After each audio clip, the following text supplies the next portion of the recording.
Transformer एक स्थिर विद्युत उपकरण है जो प्रत्यावर्ती धारा AC वोल्टेज को एक स्तर से दूसरे स्तर में बदलने के लिए उपयोग किया जाता है। यह वोल्टेज को बढ़ाने, स्टेप अप या घटाने, स्टेप डाउन का कार्य करता है। ट्रांसफार्मर केवल AC पर काम करता है, DC पर नहीं। ट्रांसफार्मर के मुख्य भाग कोर, प्राइमरी वाइंडिंग और सेकेंडरी वाइंडिंग होते हैं। कोर लोहे से बना होता है और चुंबकीय फ्लक्स को संचालित करता है। प्राइमरी वाइंडिंग में इनपुट वोल्टेज दिया जाता है और सेकेंडरी वाइंडिंग से ट्रांसफार्मर वोल्टेज प्राप्त होता है।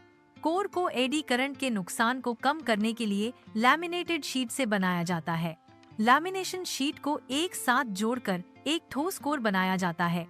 यह ठोस कोर चुंबकीय क्षेत्र को कुशलता से संचालित करता है। प्राइमरी वाइंडिंग में तारों के घुमावों की संख्या इनपुट वोल्टेज के अनुसार तय होती है।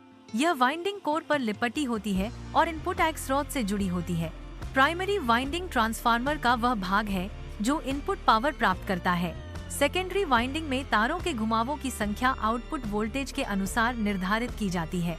यह वाइंडिंग कोर पर लिपटी होती है और लोड से जुड़ी होती है, जहां ट्रांसफार्मर वोल्टेज की आवश्यकता होती है। आउटपुट वोल्टेज सेकेंडरी वाइंडिंग के घुमावों की संख्या और प्राथमिक वाइंडिंग के घुमावों की संख्या के अनुपात पर निर्भर करता है। ट्रांसफार्मर फैराडे के इलेक्ट्रोमैग्नेटिक इंडक्शन के नियम पर काम करता है।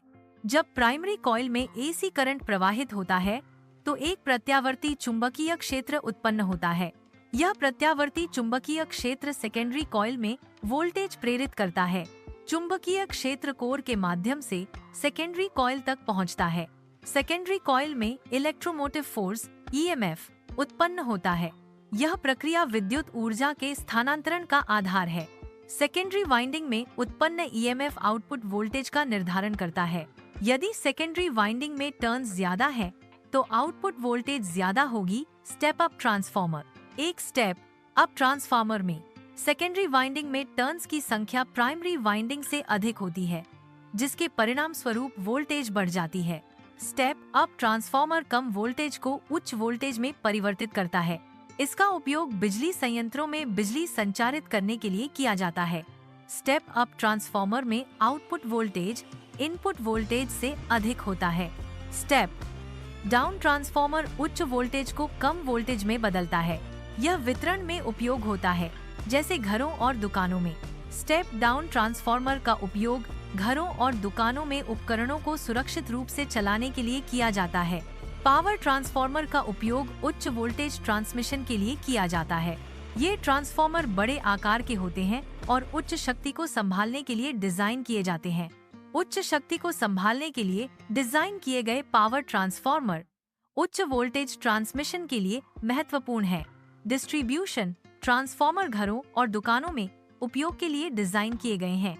ये ट्रांसफार्मर छोटे आकार के होते हैं जो उन्हें आवासीय और वाणिज्यिक उपयोग के लिए उपयुक्त बनाते हैं। डिस्ट्रीब्यूशन ट्रांसफार्मर कम वोल्टेज स्तर पर काम करते हैं, जो घरों और दुकानों में उपकरणों के लिए सुरक्षित है। ऑटो ट्रांसफार्मर में प्राइमरी और सेकेंडरी वाइंडिंग एक ही कॉइल में होती है।